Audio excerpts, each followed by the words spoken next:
Remember when we told you that a woman was charged with slashing tires on police cars, putting the city at risk last October? Well, when we saw that same woman was charged once again this week with targeting someone else, we took a closer look. Here's KCTV5's Emily Rittman. According to court records, after Eunice Fisher was fired, she drove back to the parking lot of her former employer. Prosecutors say she brought some of this with her.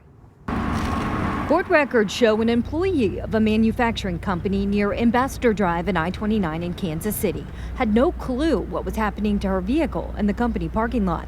When she went to get gas after work to fill a mostly empty tank, she was shocked to see gas overflowing from her tank. She stopped filling up and went home to take a closer look and found sugar near her gas filler neck last October.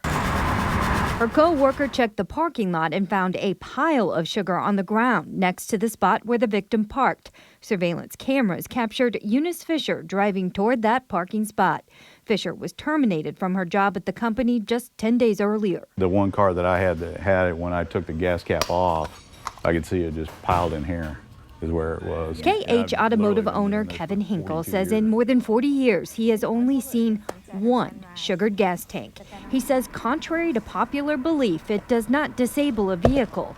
It does require repairs. Drop the tank out, get all the fuel out of it, flush it all out, dry everything out in there, put everything back together, put a new fuel filter on it. This week, Eunice was charged for the October 2019 property crime for the sugar incident and damage to landscaping at her former employer. She is still awaiting trial in court for the case involving damage to 18 tires on 8 different Raytown police vehicles. Court records show Fisher was committed to the Department of Mental Health in January. The court will ultimately decide if she is fit to stand trial for the charges filed against her.